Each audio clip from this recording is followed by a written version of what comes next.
Красиво. Now I know. Это красиво.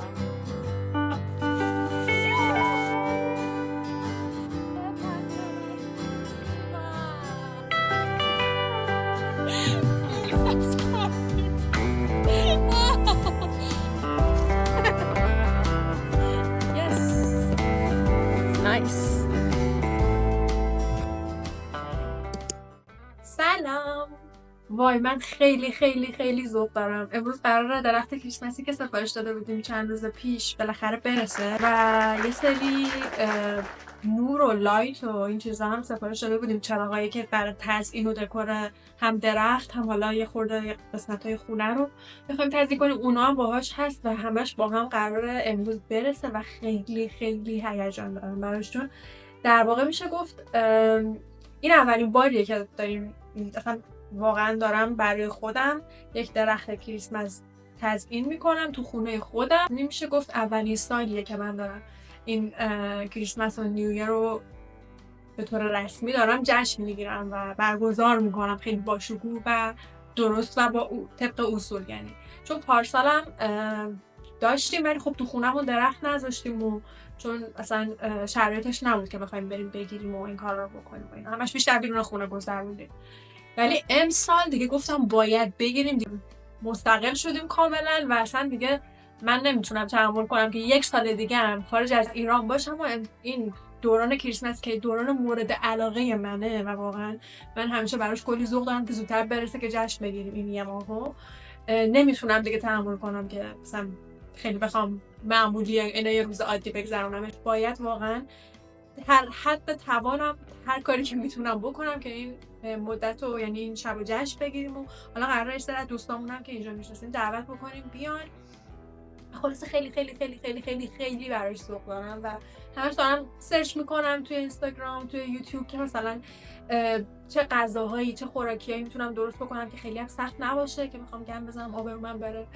البته دوستامون دیگه دوستایی که مثلا جشن هالووینم که بود چند وقت پیش اومدن، حالا شاید یکی دو نفر اضافه بشن ولی همونان و دیگه با هم ندار شدیم یه جورایی دیگه اوکی. یعنی دوستای نزدیکمونن، خیلی حالا قرار نیست آبروم بره اگه حالا مثلا یه چیزی خراب بشه و اینا. و اینکه یه لحظه صبر کنید من در رو بکنم، همین الان فکر کنم درخت رسید.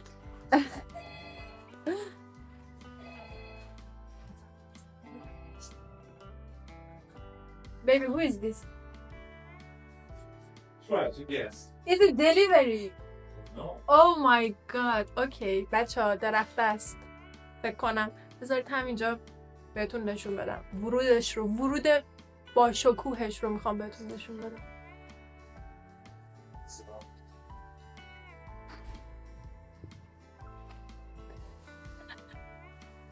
No. No tree. Babuchka. What is it? Can you show me? It's not tree, no? Of course. What are you talking about? Okay. نه بچه درخت نیست ولی یه سری چیزای دیگه که سفارش داده بودیم رسیده. I don't know what is this. این اون نور است. یکیشونه البته.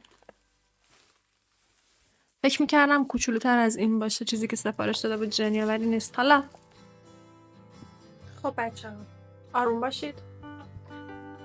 این دور به نظر افتاد. متاسفانه درخت نرسید ولی خب خیلی چیزای دیگه سفارش داده بودیم رسید. من چه دل خوشی دارم، فکر کردم مثلا الان درخت رو به اون گندگی که سفارش دادیم که منم قدش بکنم یه ذره بلندتره رو مثلا قراره دلیوری بیار جلو در مثلا تحویل ما بده. معلومه که این کارو نمیکنن. اسکلن واقعا. به خودم بگم اسکلی، چون درخت گنده است و احتمالاً با ماشین میارن و ما بعد یعنی جنیا گفت بریم تو خیابون ما تحویلش بگیریم، در واقع اونا نمیارن بالا دیگه. خلاصه که درخت نرسیده ولی میرسه احتمالاً خورده شاید دیرتر بعدتر. این یه دونه لایتر رسیدش که این واسه دور درخت نیست. این عینایی که اینطوری شبیه مثلا بارونه، اینطوری آبشاریه رو دیوار مثلا میتونی آویزون کنی یا مثلا روی پرده و اینا. اونم حالا بعداً دکور کنیم نشونتون میدم. اونم خیلی باحال میشه، خوشگل میشه. و یه چیز خیلی هیجان انگیز دیگه که داشتم مای بیکینی. حتی اینجوری مشخص نمیشه. شورتشه، اینم بالاشه. اینو بگم برای کی گرفتم. اینم یه چیزی که اینطوری دورشه، دور کمرت در واقع میبنده. خیلی تو عکس خوشگل بود. اینا رو هم من از آزون سفارش دادیم. حالا اینو گرفتم برای این چی؟ برای اینکه من اصلا خیلی وقت اصلا نخریدم هیچ بیکینی یا لباس شنای لباس مخصوص شنا که راحت باشم و اندازم باشه و مال دوران بچگیم نباشه. قراره که به زودی، یعنی دقیقاً تو همون دوران نیو ایر و کریسمس که بشه، با دو تا از دنیه کاپل، یکی از دوستای ژنیا که هر سری میریم سن پترزبورگ، میریم مزاحمشون میشیم و خونه‌شون میمونیم مثلا 2-3 روز آخر هفته رو، با اونا برنامه گذاشتیم که بریم دقیقاً توی همون تایم کریسمس یه 2 روز 2 شب در واقع یه خونه خارج از شهر، یعنی همون نزدیک سن پترزبورگ که قراره بریم یه 2 شب بمونیم و یه جای خیلی خوشگل، حالت کلبه‌ای طوری وسط جنگله و کلی برف همیشه اونجا و یه استخر آب گرمی داره که وای خدای من، یعنی اصلا تصورش قند تو دلم آب میشه. خیلی من همیشه دوست داشتم، یعنی یکی از واقعا آیتمایی بود که تو ویش لیستم بود، یعنی دلم میخواست که واقعا انجامش بدم یه روزی. حالا نمیدونم کجا، چطوری، کی، ولی بالاخره داریم میریم که این آیتمم تیکش بزنیم و بریم توی هوای سرد سگکش، نمیدونم چی بهش میگن، خیلی سرد یخبندون تو آب خیلی خیلی گرمی که قشنگ بعد روبازم هست. یعنی واقعا فکر می‌کنم یکی از بهترین حسایی که هر آدمی باید تو زندگیش حداقل یک بار تجربه کنه. حالت جکوزی آب گرم فکر می‌کنم، ولی گفت استخر. حالا یه استخر کوچیکه، عکسشو دیدم خیلی باحاله که بیرون خونه، بیرون کلبه هست دیگه. اینو گرفتم واسه اون، به خاطر اینکه واقعا هیچی نداشتم. یه دونه فقط داشتم که من با خودم از ایران آورده بودم، اونم توی موقعی که توی چیز بودیم، توی بگو اسمشو، گرجستان بودیم دیگه. من خیلی لباسامو به خاطر اینکه واقعا بارم خیلی زیاد بود و فکر کنم 3 تا چمدون گنده داشتم، 2 تا کوله، یعنی یک کیف کوله پشتی و یک کیف دستی هم داشتم که بازم وسایل داشتم به جز اینکه اونا پر بودن دیگه. واقعا به خاطر اینکه اضافه بار زیادی الکی نخوریم، خیلی از لباسا و وسایلمو که دلم نمیومد خیلی هاشون رو، ولی مجبور شدم بذارم یا بفروشم یا بدم بره به کسایی که حالا استفاده میکنن و در حد نوعن مثلا استفاده بشه ازشون، یا خیلی هاشون هم گذاشتم تو همون خونه مون که حالا نفر بعدی که اومد توی اون خونه مثلا بتونه استفاده کنه اگه میخواد، یا اگه هم نمیخواد بندازه بره دیگه. خلاصه اون یه دونه لباس شنایی که داشتم همونم گذاشتم اومدم، چون هم خیلی قدیمی شده بود و دیگه اصلا دوستش نداشتم، چون خیلی سال بودم همیشه اونو میپوشیدم، واقعا دیگه اصلا ازش حالم به هم می‌خورد جورایی و به این داشتم فکر می‌کردم که حتما باید در اسرع وقت یا لباس خوب دیگه بگیرم. در مورد دوران کریسمس میگفتم که آره این واقعا اولین باره برای ما که داریم جشن میگیریم و این درخته که برسه بعدش قراره که با ژنیا بریم همین فروشگاه نزدیک خونمون، یه فروشگاه خیلی بزرگ، فروشگاه لنتا، بریم اونجا مثلا این اورنامنت‌ها و چیزای دکوری که برای درختمون می‌خوایم روی درخت آویزون کنیم، از این تزیینات جینگلی پینگلی خوشگل انتخاب بکنیم. چون قبلا رفتم، حالا ویدیوهاشو دیدید یا میذارم میبینید، احتمالاً الان میبینید اینجا که خیلی دکوریایی مختلف داشتن، یعنی یه عالم لوازم تزیینی واسه کریسمس گذاشته بودن، یه قسمت خیلی بزرگی رو فقط مختص اینا کرده بودن که واقعا من دوست داشتم از توشون انتخاب بکنم. ولی دیگه الان که درخت بیاد نسبت به سایزش و حالا رنگش و دقیقاً چیزی که هست اونا رو بخریم که بعد دیگه کامل دکورش بکنیم. یه چیزی که در مورد درخت می‌خواستم بهتون بگم، ما خیلی دلمون می‌خواست که درخت طبیعی بگیریم، یعنی درخت مصنوعی بگیریم در واقع، به خاطر اینکه درخت مصنوعی پلاستیکیه و تو میتونی جمعش کنی و وقتی دوران کریسمس تموم شد بذاریش یه گوشه تو انباری کنار، حالا تا سال بعد دوباره ازش استفاده بکنیم، لازم نیست بندازیش دور یا دیگه غیر قابل استفاده بشه. چون اگه طبیعی باشه اینطوریه دیگه، تو تا یه تایمی میتونی ازش استفاده بکنی. اما دیدیم خیلی قیمتش گرون‌تره، یعنی یه چیز عجیبی گرون بود، بیشتر از حتی شاید 2 برابر بود. بعد ما دیدیم مثلا منطقی نیست این همه هزینه یه درخت بخوای بکنی، فقط خود درخت مثلا اون همه هزینه بکنی. بعدش هم ما برنامه داشتیم، یعنی داریم هنوز که بریم از این خونه، از این شهر، و جابجا شدن از یه شهر به یه شهر دیگه خب خیلی سخته. ما کلی وسیله داریم، کلی یه عالم چیز هست که نمیتونیم بگیم مثلا ولش کن یا بفروشیم یا بندازیم دور، بعد با خودمون ببریم. درسته که حالا خیلی هم دور نیست، مثلا با ماشین یه 2 ساعت 3 ساعت راهه، ولی بازم مثلا سخت میشه دیگه کلی بس اینجا باشه دیگه. مثلا درخت کریسمس با اون گندگی خیلی سخت میشد که بخوای بکنیم. داشتم گفتیم حالا عجله نیست، امسالو بیایم هم طبیعی بگیریم که لازم نباشه حالا کلی هزینه بشه و بعدشم اذیت نشیم موقعی که میخوایم جابجا بشیم به خاطر بردنش دوباره به یه شهر دیگه. خلاصه این شد که تصمیم گرفتیم که این کارو بکنیم، ولی حتما از سال بعد اگه جامون مشخص بشه که ان شاءالله که دیگه واقعا تا سال بعد ما فیکس شده باشه خونمون و دیگه برنامه‌ای نداشته باشیم که دوباره بخوایم بریم جای دیگه. حالا بازم خیلی دعای خاصی نمی‌کنم چون شاید صلاح اون نبود. حالا نمیخوام بحث و فلسفیش کنم، ولی امیدوارم که بالاخره به یه استیبیلیتی برسه وضعیت زندگیمون که انقدر به این فکر نکنم که نه ما حالا میخوام برم یه شهر دیگه یا ما میخوایم بریم یه کشور دیگه دوباره مثل کشور قبلی که بودیم اومدیم من همش میخواستم خرید 1000 تا چیز بکنم، بعد میگفتم خب نه ما قراره بریم پس بی خودی نخر، این هزینه الکیه نمیتونی ببریش، باید بندازیش دور، باید بذاریش بمونه و اینا. هی دلم نمیومد خیلی چیزا رو بخرم و واقعا خسته شدم یه جوری این شرایط که خیلی واقعا سخته. مثلا میخوای اتاقتو دکور کنی، یه سری لوازم میخوای بخری که مثلا سنگینن، گرونن، یا مثلا چیزی که تو باید عمری ازشون استفاده بکنی چون یه هزینه زیادی بابتشون میدی.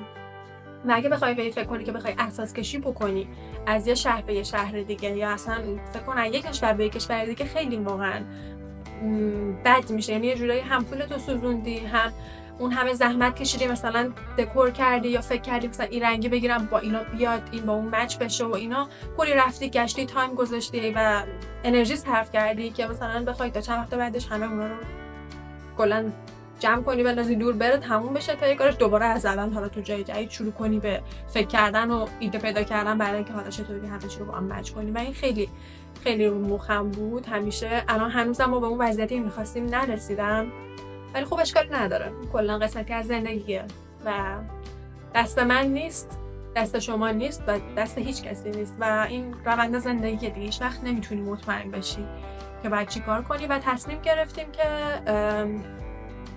تا جایی که میتونیم حداقل چیزایی که لازمه رو بخریم و استفاده کنیم و انجامش بدیم، مگر که دیگه خیلی لازم نباشه، یعنی خیلی هم مهم نباشه یا خیلی نقش ضروری رو زندگیمون نشه باشه، بدون اونم حالا اوکی باشیم. که خلاصه که اینو خواستم بگم و اینکه واقعا خیلی خوشحالم امسال دیگه مثل پارسال بیخیال نشدم بگم نه حالا ولش کن بابا کریسمس کی میخواد جشن بگیره، حالا تو خونت میخوای درخت بذاری واسه چی همه هزینه کنی و فلان اینا. چون واقعا لحاظ روحی احساس میکنم مخصوصا آدمایی که توی روسیه زندگی میکنن، یعنی روسیه منظورم یه کشوری که خیلی سرده، خیلی همیشه مخصوصا تو زمستوناش خیلی خیلی حال و هوای گرفته و دلگیر و غمگینی داره و همش ناخواسته این نبودن خورشید و این هوای یخبندون که اصلا نمیتونی از خونت بری بیرون به خاطر اینکه منفی چند صد درجه است.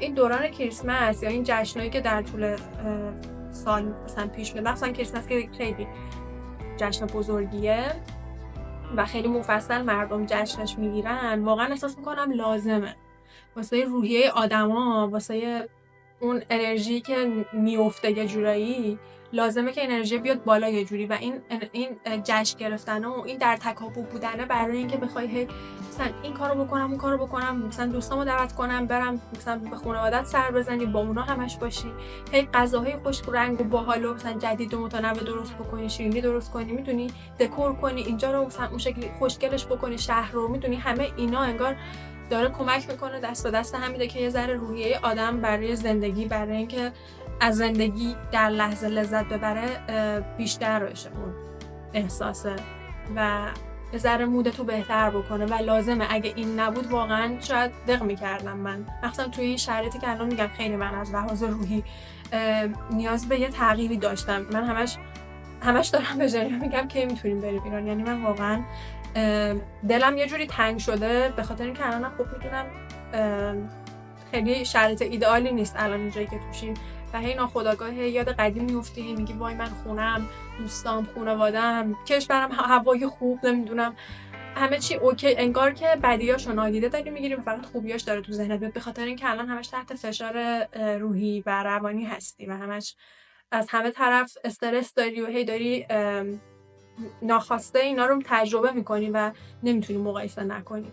و خیلی خلاصه خوشحالم که هست این دورانی مثل همچین دوران کریسمس که و خوشحالم که بقیه مردم هم واقعا همینطوری مثل ما، یعنی فقط من نیستم که الان درسته من خیلی نسبت مثلا به آدمایی که همه زندگیشون هر سال کریسمس رو جشن گرفتن بیشتر ذوق دارم، چون این یه بچه‌ای هم که تازه اولین بار تو زندگیش میخواد مثلا یه چیزی رو انگار تولدشه مثلا اولین بار، یا اولین بار داره مثلا برف میبینه، اولین بار داره مثلا بابا نوئل میبینه. میدونی چی میگم؟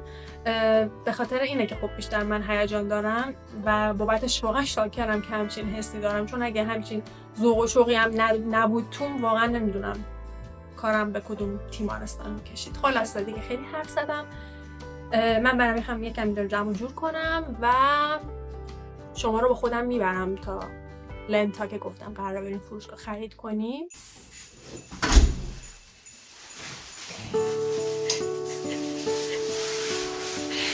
Oh my god, it's big. No, it's okay. When you put it on the floor, it's okay.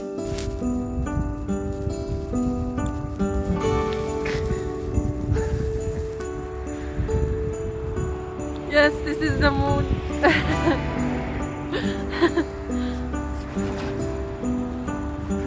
And this is Lenta.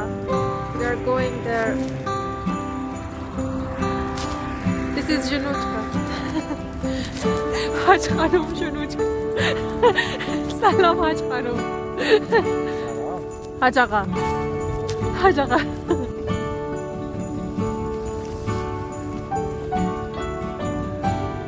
And another حاج خانم.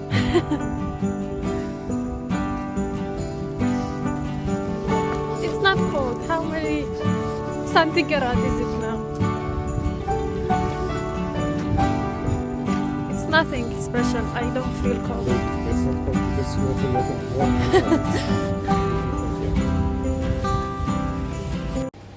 زمستون تو فرهنگ روسیه پر از داستان‌های جادویی، افسانه‌ها و سنت‌های خاصه که من فکر کردم جالب میشه اگه چند تاشو براتون تعریف کنم.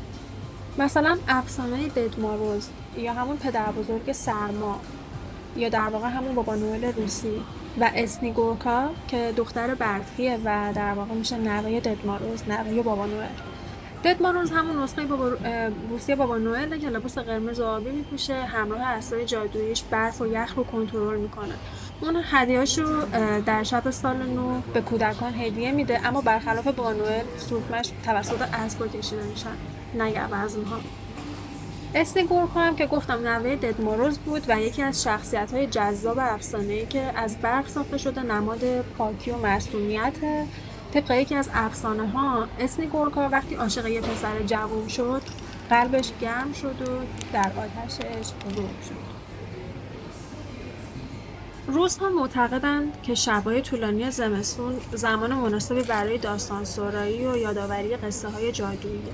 یکی از افسانه‌های معروف درباره زمستون اینه که باد شمالی که یک شخصیت قدرتمند و مرموز هست میتونه هر چیزی رو منجمد کنه و صداش توی طوفان‌های زمستونی شنیده میشه. روس‌ها عاشق داستان‌های ترسناک زمستونی هستند. مثلا بابا یاگا، جادوگر افسانه‌ای که در جنگل‌های برفی زندگی میکنه و بچه‌های گمشده رو می‌دزده. گفته میشه اگه در زمستون وارد جنگل شدید و صدای خشخش شنیدید شاید بابا یاگا در حال نزدیکتر شدن باشه. خیلی معتقد بودن که تو شب‌های طولانی زمستون ارواح و موجودات جادویی بیشتر ظاهر میشن. مثلا دومنوی یا دومنوین، نمیدونم دقیقش درست گفتم یا نه، که در واقع روح خونه است که میتونه تو گوشه‌های تاریک خونه ظاهر بشه. تو شب سال نو توی روسیه آیین‌های خیلی عجیبی هستش. یکیشون مثلا نوشتن آرزو و سوزوندن اون. روس‌ها در شب سال نو آرزوهاشون رو روی کاغذ کوچیک می‌نویسن، اونو می‌سوزونن و خاکسترش رو در نوشیدنی خود می‌ریزن و می‌نوشن. باور دارن که این کار آرزوهاشون رو برآورده می‌کنه. یا مثلا رفتن به جنگل برای تزیین درخت. برخلاف بسیاری از کشورها که درخت کاج در خونه تزیین می‌کنن، بعضی خانواده‌ها تو روسیه ترجیح میدن که یک درخت کاج رو توی جنگل تزیین کنن که این کارشون نماد احترام به طبیعته. جنگ برفی سنتی یکی از سرگرمی‌های قدیمی روس‌ها در جشن‌های زمستانی سنووی بوی نمیدونم دوباره درست تلفظ میکنم یا نه، یا جنگ برفیه که در واقع مردم یه شهر در دو گروه تقسیم میشن و برای سرگرمی به یکدیگر گلوله‌های برفی پرتاب میکنن که این بازی هنوزم توی خیلی شهرها مثل ویلیکی نوفگوراد که شهر خود ماست برگزار میشه. یا شنای زمستونی. در روز عید خواجشویان بسیاری از روس‌ها به درون آب‌های یخزده شیرجه میزنن که این کار نمادی از پاکسازی روحی و جسمیه. اما برای کسی که بار اول اونو میبینه واقعا عجیب و دیوونگی به نظر میرسه. توی زمستون مردم روسیه غذاهای سنگین و پر انرژی مثل سوپ بورش یا همون چوغندر، پلمینی که یه نوع پیراشکی گوشته و نوشیدنی‌های داغ مصرف میکنن تا بدنشون رو گرم کنه. یکی از رسوم جالبشون اینه که تو شب سال نو همیشه روی میز 12 نوع غذا وجود داره که هر کدوم نمایانگر یک ماه از ساله. حالا منتظر باشید تو ویدیوهای بعدی که در مورد کریسمس توی روسیه قرار آپلود بشه، حتما یک میز کامل از غذاهایی که تو شب سال نو درست میکنن و بهتون نشون میدم تا ببینید چه چیزای خوشمزه‌ای میکنن. So excited.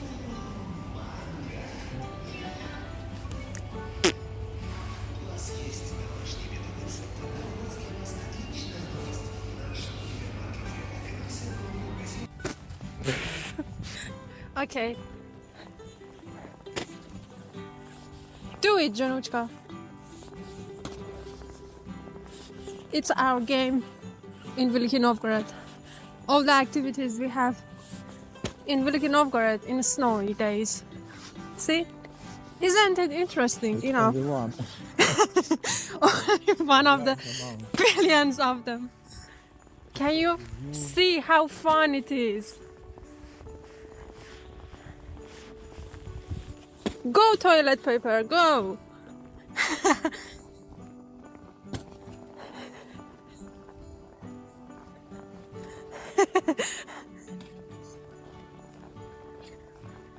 Ach.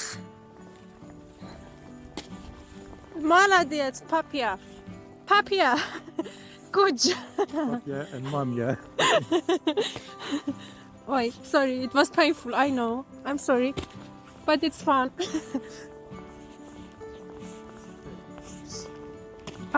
I taste the water of my nose right now.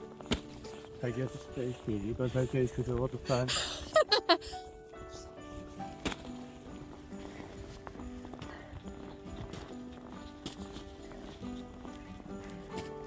Christmas tree of our neighbors.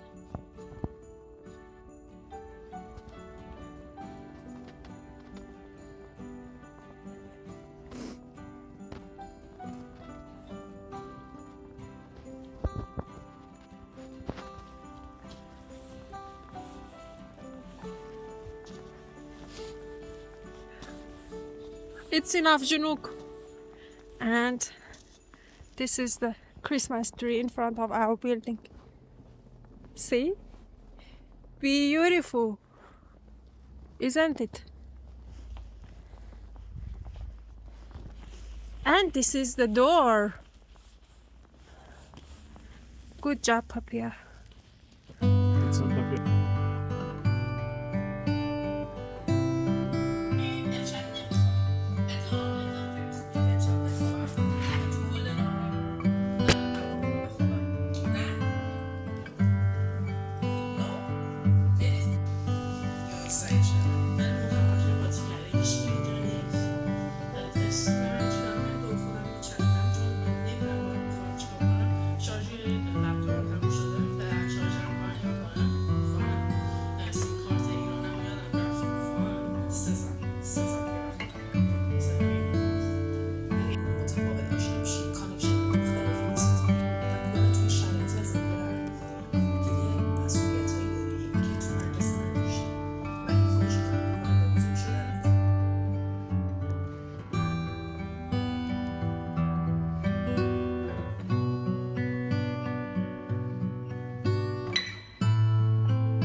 I fart.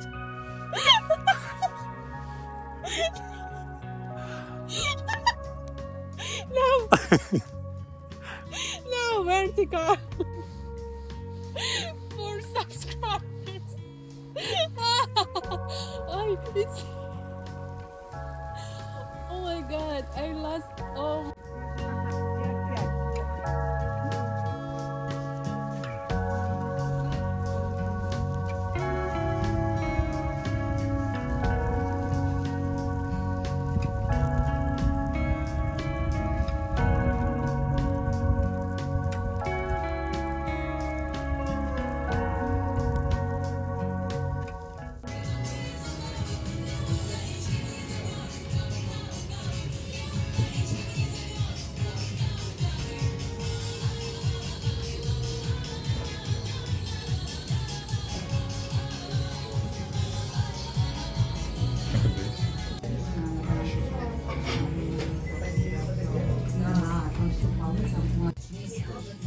This is really tasty. Oh my god. Очень вкусно. No, Очень. you should eat after. Eat? Soon. اوکی. خیلی خوشمزه است. توش گوشت بیفه، سیب زمینی، هویجه و سس، یه سس مخصوص خیلی خوشمزه. این دورش هم که میبینید آرده، در واقع شکل نون درستش کردن و اینو با هم ترکیب میکنی. خیلی خوشمزه است. اصلا یه چیز عجیبیه. Baby, what was the name of this food? I don't remember. Sudarushkaya. This is our favorite restaurant in Veliki Novgorod. It's really beautiful place and good quality of food. Russian old food, Russian traditional food, and they have really tasty, and everything that I tried here, it was really one of the best that I couldn't see before in another place. Sudarushkaya. You should come here. I guess it's a car buried in the snow. Is it? No, it's not. Because look at the size of these cars. Actually, it's a van. I don't know. It's something, I guess.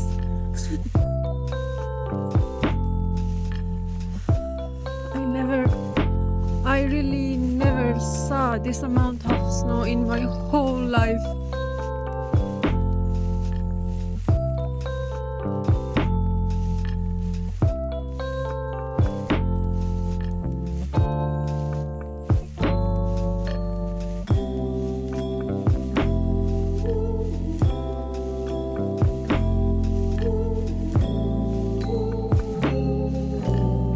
Krasiva. Now I know. Это красиво.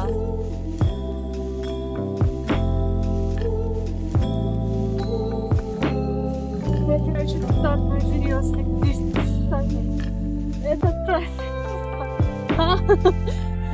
Now I'm famous by this. Ой.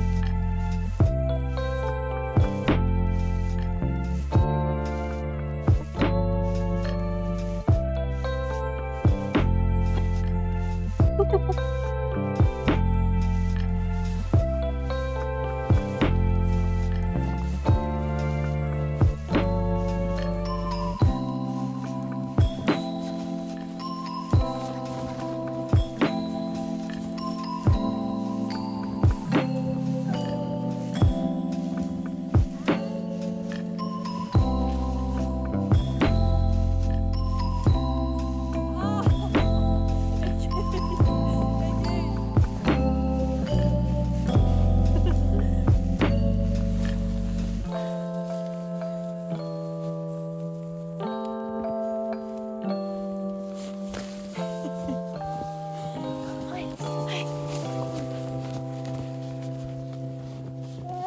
красиво!